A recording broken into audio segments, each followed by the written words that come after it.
18 horas con 23 minutos, gracias por acompañarnos. Hace pocos instantes escuchábamos en cadena nacional al presidente del directorio de Ban Ecuador, Jorge Guategui, indicando y ofreciendo condolencias a los familiares de los fallecidos de COVID-19 y además reconoció errores porque al inicio no se retiraban los cadáveres desde los domicilios. Reiteró que no se está ocultando información y que la cifra de fallecidos por COVID-19 en el país es de 98 a la fecha, el corte realizado a las 17 horas, y que de ese trabajo también se lo ejecuta con la tarea de fuerza conjunta que fue otorgado en cuanto a las funciones por el presidente de la República, que están dando todas las facilidades a las funerarias para que realicen el trabajo ampliando los horarios y para que los ciudadanos familiares de los fallecidos obtengan inmediatamente las actas de defunción. Y continuamos. Desde este miércoles 1 de abril se implementaron cinco puntos de controles móviles, los cuales recorrerán varios sectores de la capital de la República para evitar el incumplimiento de las restricciones vehiculares y el toque de queda. Los nuevos puntos de control estarán conformados por miembros de la Policía Nacional, Fuerzas Armadas, personal municipal y del Cuerpo de Bomberos, quienes verificarán el cumplimiento de las medidas de restricción de circulación establecidas por el Estado debido a la emergencia sanitaria que atraviesa el país. Los denominados puntos móviles monitorearán las principales vías de la capital. También verificar vehículos que pueden tener algún tipo de carga infecciosa y procedemos a su detención. En tanto, existen otros 14 puntos ubicados en toda la urbe. Solo en el sector de Pifo, en promedio circulan 2.000 vehículos entre las 5 de la mañana hasta las 14 horas. De estos 2.000, ¿cuántos vienen de otras provincias? Alrededor, un 10% viene alrededor de vehículos. Igualmente se les hace la desinfección, se les toma la temperatura. En todos los reportes diarios que tenemos, no existen ciudadanos que han sido aislados y llevados a un centro de salud. Por lo que las autoridades aseguraron que los controles continuarán con el objetivo de evitar la propagación del COVID-19 en la ciudad. Nosotros estamos en territorio comprobando y verificando y sancionando a todos los ciudadanos irresponsables que ponen en riesgo su propia vida y ponen la vida de los que también estamos ejerciendo el control. Además, existen puestos de mando unificado permanentes en Calacalí, Oyacoto, Pifo, Amaguaña y Cutuglagua, puntos de conexión del distrito metropolitano con los demás cantones de la provincia, informó Sofía Vintimilla. Continúan los operativos de control de toque de queda en Guayaquil. Un equipo desinformativo acompañó a los uniformados en el recorrido que hicieron en algunos sectores de la ciudad. Aquí los detalles. 14 horas y el toque de queda inicia en todo el país y se activan los uniformados de las Fuerzas Armadas, también del ATM y la Policía Nacional. Y así inician los patrullajes para controlar que los ciudadanos acaten las disposiciones. Por el suburbio las calles estaban vacías. Algunos indigentes eran observados caminando por este sector de la urbe. Los operativos los realizaron también en la avenida 9 de octubre, que lucía así la tarde de este martes. Locales cerrados, en medio de un ambiente desolador, provocado por la emergencia sanitaria que el coronavirus ha dejado también serios resultados en la ciudad. En Ucholota y Invasión Popular en el noroeste, encontraron a varias personas que no alcanzaron a llegar a sus casas luego de la corta jornada laboral. Y recién nos dejaron la plataforma, nos dejó aquí afuera y como no hay carro, por eso nos venimos caminando. O sea, sí sabemos que no podemos andar después de las 2 de la tarde, pero sino que venimos trabajando, no venimos haciendo nada malo, no venimos hasta con compras porque venimos de viaje. Pero tenemos que tener en cuenta de que esto tiene que ya tener un transporte que los pueda colaborar, o ellos ya tener la hora prevista para llegar a su domicilio a la hora adecuada, que es el toque de queda ya. Y otros que eran revisados desde los bolsillos hasta los zapatos.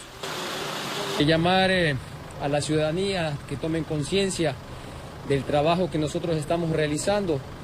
El llamado de la atención también a las personas que nos colaboren, que esto es un trabajo por el bien de toda la ciudadanía y para el país también. Mientras que por la vía Daule todo se desarrolló con normalidad, se veían a vehículos de diferentes instituciones autorizadas a circular con el respectivo salvoconducto.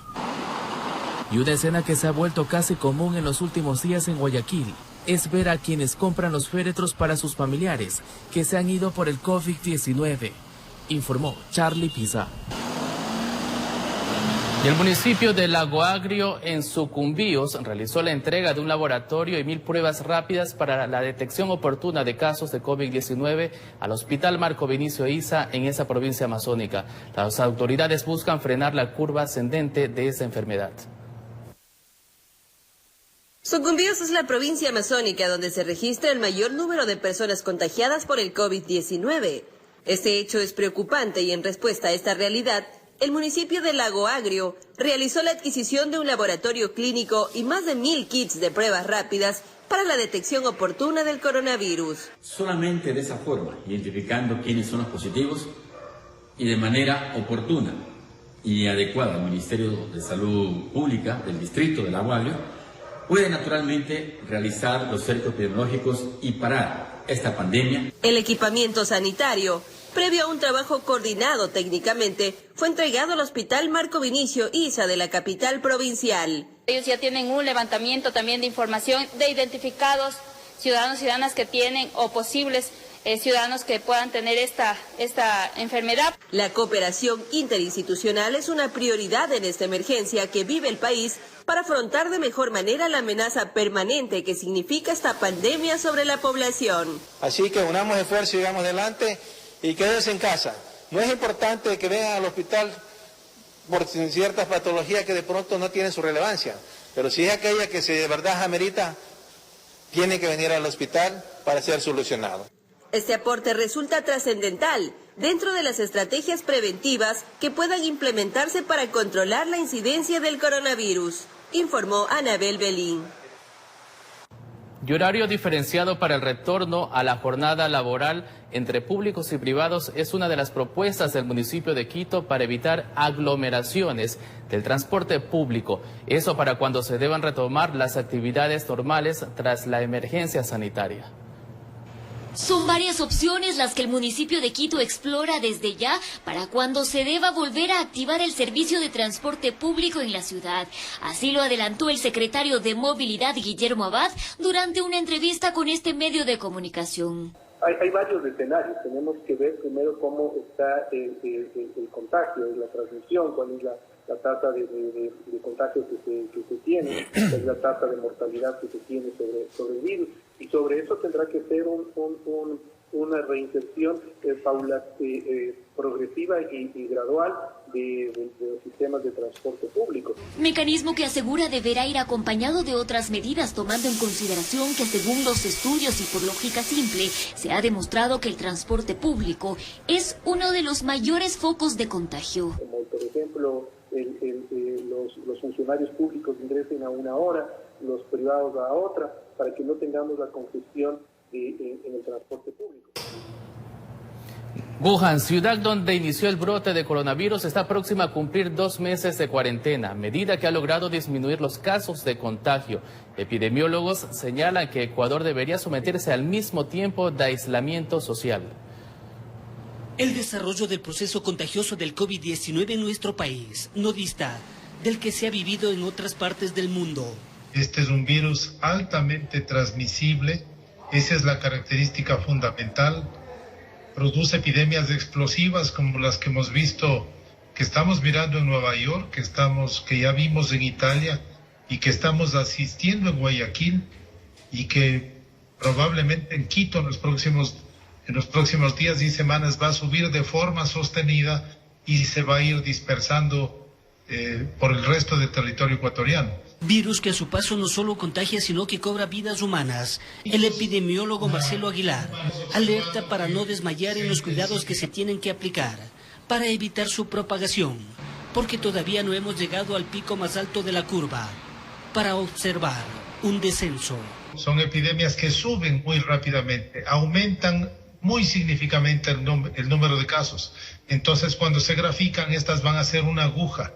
Yo estimo que todavía no hemos llegado a la transmisión máxima. Este experto es partidario que el aislamiento social, que inició con la suspensión de las actividades educativas del 12 de marzo, para el 15 con el toque de queda, previsto hasta el 30, y hoy las autoridades decidieron extenderlo hasta el 5 de abril, continúe por mucho más tiempo.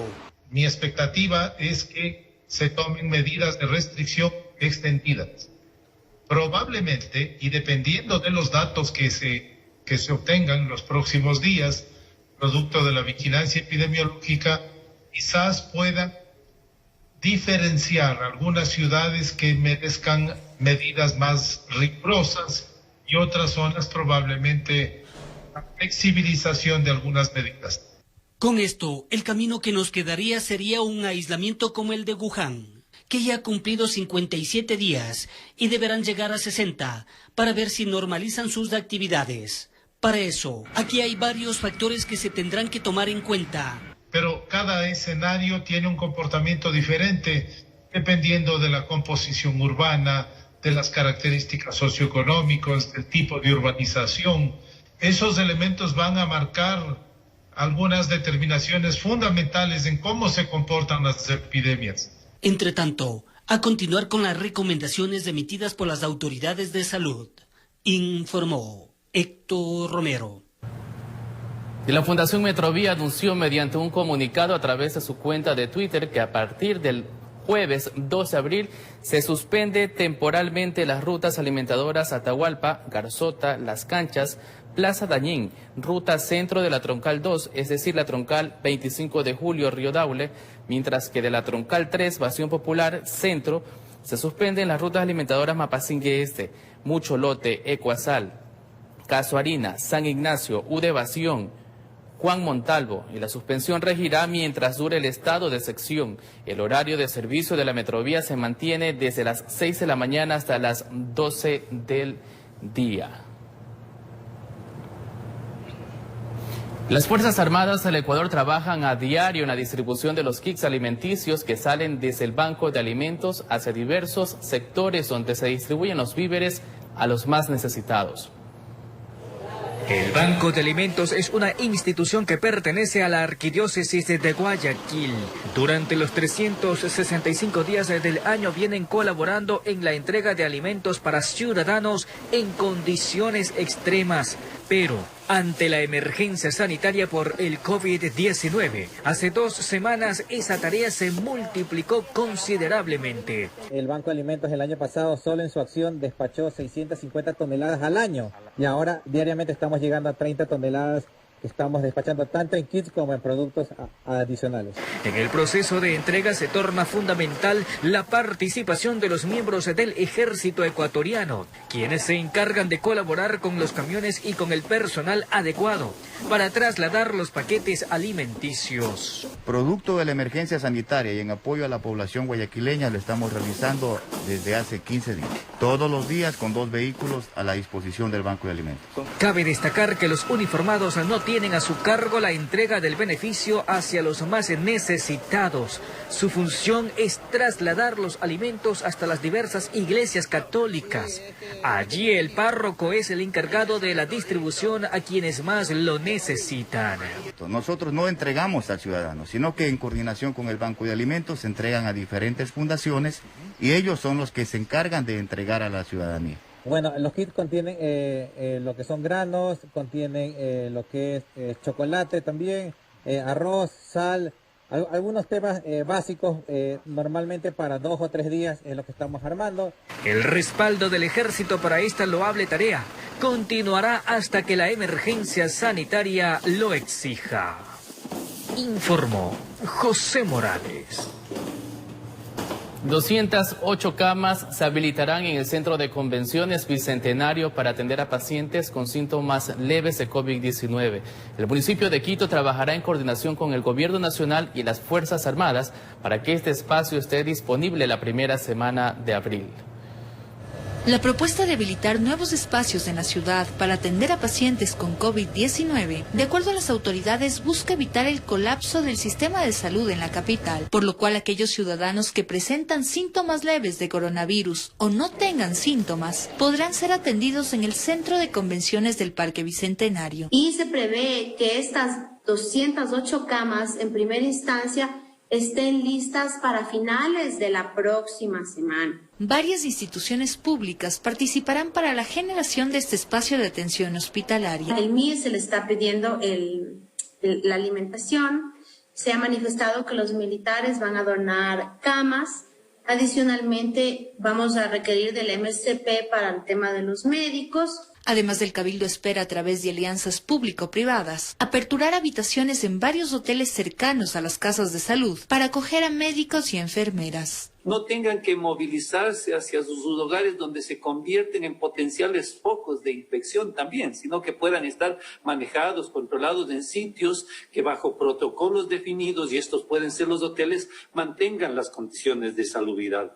Este proceso tendrá 3 fases. Las 2 primeras contemplarán convenios con 43 hoteles, cuyo costo será financiado por el municipio de Quito. La primera fase implicaría $63,000 de contratación y la segunda fase $332,000 de contratación. Además, la Casa de la Selección y el Coliseo Julio César Hidalgo son otras de las opciones de las autoridades en el caso de que el número de contagios de COVID-19 incremente en la urbe, informó Sofía Vintimilla. Y una guía para personas con discapacidad será distribuida a través de redes sociales, donde se brindará sugerencias para enfrentar de mejor forma el COVID-19. La iniciativa podría ser replicada en Chile. A nivel nacional, son 475,000 personas con discapacidad, quienes han tenido que modificar su diario vivir por la emergencia sanitaria del COVID-19. Pamela Salazar tiene una discapacidad física de nacimiento del 75%. Sabe que en los actuales momentos, seguir al pie de la letra las recomendaciones del gobierno nacional es lo mejor. Manos limpias, usar el desinfectante, tener el puesto del escritorio, en este caso, en casa, en la oficina, bueno, ahora no estamos en la oficina, limpios, mantener una distancia con las personas, seguir los diferentes protocolos que se han establecido en el Estado. Javier Torres, titular del Consejo Nacional para la Igualdad de Discapacidades CONADIS, advierte que ellos tienen que estar más alertas con la propagación del coronavirus. Al tener una discapacidad se enfrenta a algunos problemas. Podríamos decir que puede confundirse un estatus de gripe o una alergia, una rinitis con algo que les puede preocupar. Muchas de las personas con discapacidad tenemos algunos síntomas que son cotidianos de nuestra vida, ¿no? Insuficiencias renales, tenemos insuficiencias respiratorias. Pensando en esa realidad, se creó la Guía de Prevención y Atención por Contagio del COVID-19 en personas con discapacidad y personas en condición discapacitante temporal y sus familias. Hay personas que tienen necesidades de equipos respiratorios y de insuficiencia respiratoria, los cuales manejan tanques de oxígeno, no se debe contaminar. Los que usan audífonos, hay que tener una limpieza principalmente que precautele ese contacto con bacterias, y yo creo que lo que hay que tener mucho cuidado es en el hogar, también en la casa, principalmente cuando te visitan. Son precisamente tips que se dan en la guía, que por el momento, por la situación que vivimos, nos entrega físicamente.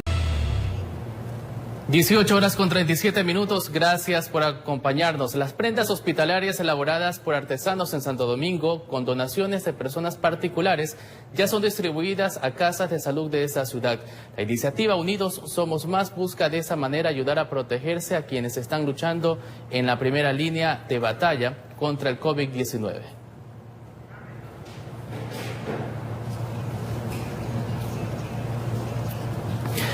$80,000 mascarillas, 700 trajes y 21,000 guantes de protección fueron donados por la República Popular de China al Ecuador para que los profesionales de la salud puedan estar protegidos y así atender a pacientes de COVID-19. El ministro de Salud, Juan Carlos Ceballos, dio a conocer que se han realizado 8,000 pruebas para detectar qué personas han sido contagiadas con coronavirus. Además, hizo referencia a las donaciones que ha realizado China a Ecuador para combatir el COVID-19. La Cámara de Empresas Chinas en el Ecuador, por ejemplo, han dado 80,000 mascarillas de protección, 700 trajes de protección, 21,000 guantes de protección. Particularmente también la empresa Alibaba entregará al Ecuador en los próximos días 100,000 mascarillas de las N95. También nos han donado 20,000 reactivos de pruebas y 5 ventiladores para el uso eventual en el país. El funcionario de la salud resaltó que los insumos de seguridad para los médicos han aumentado. Una comparación, para no darles números fríos nada más, que 44,000 unidades de este tipo de prendas de protección teníamos el 23 de marzo, pues hoy me place decir que tenemos 192,000. Así también calificó como eficaz la línea de emergencia 171, que direcciona a las personas con síntomas de COVID-19, dando a conocer que más de 100 médicos trabajarían ya desde sus hogares, brindando atención mediante telemedicina. Sí, estos voluntarios, o los que yo les llamo, en realidad los médicos y los estudiantes solidarios que pueden hacer una gran labor a nivel de telemedicina, pueden comunicarse directamente con el Ministerio de Salud o pueden comunicarse también con el Ministerio de Telecomunicaciones y ofertar sus servicios. Informó Patricia Aldaz. Y Maquinaria Pesada se encargó de desalojar a los comerciantes que por años apostaron en las calles y aceras de Machala, convirtiéndola en un mercado informal. El GAC municipal resolvió prohibir la venta de productos en las calles y para su efecto aprovechó la emergencia sanitaria y el toque de queda para realizar el operativo.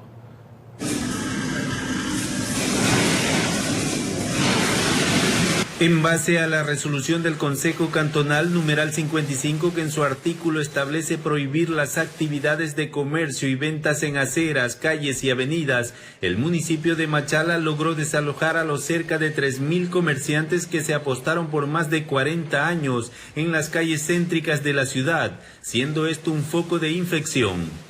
Yo creo que los cambios son necesarios y más que ahora que estamos en una emergencia sanitaria, pero que tenemos que tomar las prevenciones del caso pues para poder enfrentar esta situación.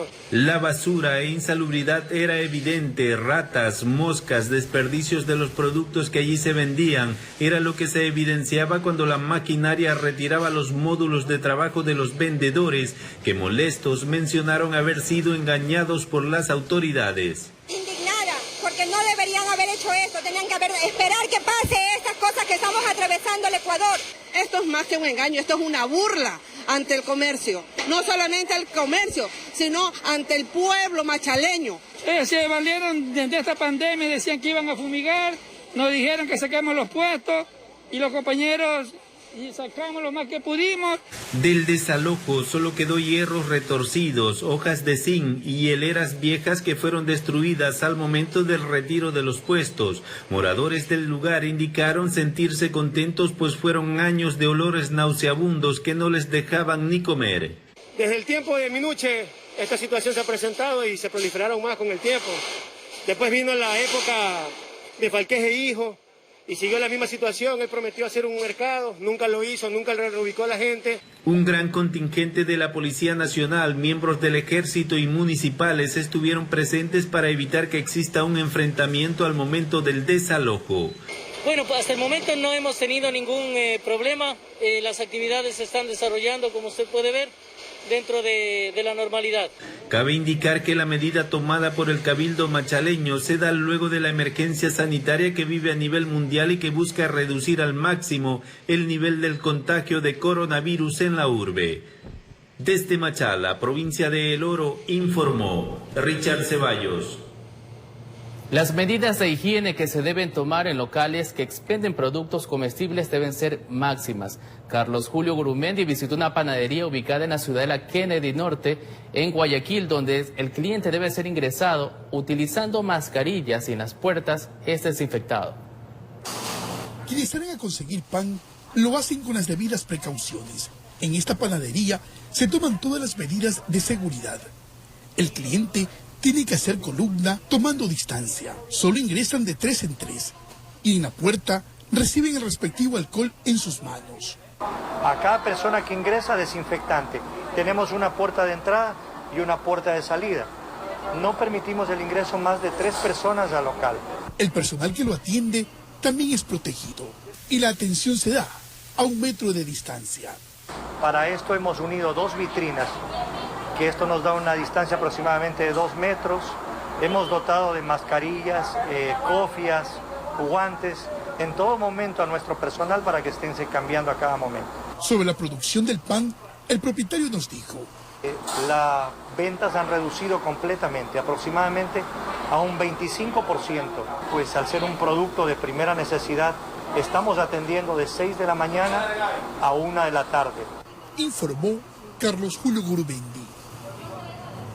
Y en estos días de emergencia sanitaria, las muestras de solidaridad continúan haciéndose presente con iniciativas para brindar un techo y comida a médicos y transportistas que están enfrentando también esta crisis sanitaria y que no paran de trabajar. Veamos.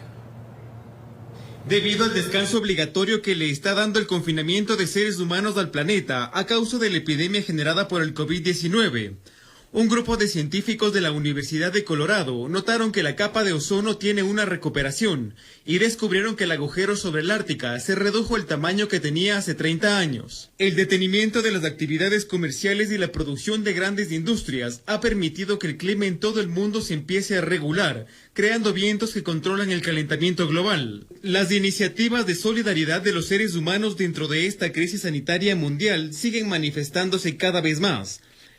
En Sevilla, un restaurante en la carretera habilitó un autoservicio para que los conductores de camiones que continúan trabajando para transportar víveres de primera necesidad puedan detenerse y descansar y comer algo. Lo hacen de forma completamente gratuita, como muestra de agradecimiento. Mientras que en Lisboa se ha creado una aplicación llamada Aloja a un héroe, que tiene como objetivo que propietarios de casas vacías la cedan temporalmente para que médicos y enfermeros puedan vivir allí y quitarles del temor de llegar a sus casas y contagiar a sus familias. Cuando encontramos a alguien, nos ponemos en contacto y los ayudamos en todo lo que podemos. El personal de salud es el grupo de profesionales que se lleva mayores agradecimientos. En Estados Unidos, algunas personas salen a la puerta de sus viviendas para aplaudir a una enfermera que acude a su turno en una casa de salud. Por otro lado, en Europa, los médicos saben que la alegría es la mejor medicina para cualquier mal. Por ello, un grupo de residentes organizó una coreografía para alegrar a cientos de pacientes contagiados de coronavirus que esperan a ser atendidos en los pasillos de un hospital. Con la realización de Paola Castillo, informó Edison Saavedra. Y el miedo es el denominador común en los profesionales de la salud y de seguridad que están en primera fila combatiendo al COVID-19. Proteger a sus familias es su mayor prioridad y por eso ponen en práctica medidas para evitar llevar el virus a sus hogares. Sin duda alguna, los hábitos de las personas han cambiado en estas últimas semanas, sobre todo para el personal de salud, quienes son los que están en primera línea atendiendo a los enfermos que dieron positivo para COVID-19 para salvarles la vida, pese a que su vida está en riesgo. Pues el sentimiento también es de miedo, porque uno en la guardia trata de cuidarse y lo que más va a evitar llevarse las manos a la cara, evitar algún tipo de contacto que nos pueda llevar a un contagio. Michelle Paz es doctora y menciona que el temor siempre está latente, sobre todo en su familia, quienes le han pedido en varias ocasiones que no acuda al lugar donde labora por el temor a un contagio. Pues regreso con un poco de miedo de no llevar algo del hospital a mi casa. En el transcurso de la desinfección, pues sí me demoro como una hora. El personal de enfermería también es clave en este proceso y según Corine Lomas, enfermera, menciona que es doloroso ver a sus padres con tensión y preocupación al saber que está expuesta al virus. Primero al salir del turno, el primer sentimiento es que pides a Dios y dices, ojalá esté sana. Corina menciona que pese a las medidas de seguridad que toma tanto al salir como a entrar a casa, el miedo es constante. No, a mis colegas, a mis familiares también que están en esto, seamos valientes, bueno, es la profesión que elegimos, de salvar, de cuidar, de servir, y que esto se va a superar. Cristian Orellana es agente metropolitano de tránsito. Pese a la pasión por su profesión, su talón de Aquiles es su hijo de 3 años, que alejado de la realidad no puede abrazar a papá cuando llega a casa. Y lo primero que escucho es un grito que dice papá. Pero tanto mi esposa como yo tenemos que cortar esa espontaneidad de mi hijo por el riesgo al contagio. Sacarse los zapatos antes de entrar a casa ha suplantado el saludo con un beso en la mejilla. Ducharse para eliminar alguna bacteria ha suplantado a ese abrazo que muchos no valoraron en su momento. Pero en la actualidad, estos actos son muestras de cariño y protección a la familia. Muy pronto estaremos libres como para abrazarnos, estar juntos, compartir como se supone debe compartir una familia. Informó Patricia Aldaz. Y así finalizamos la presente emisión informativa especial. Los esperamos a las 22 horas con la emisión estelar de su informativo La Noticia. Buenas noches.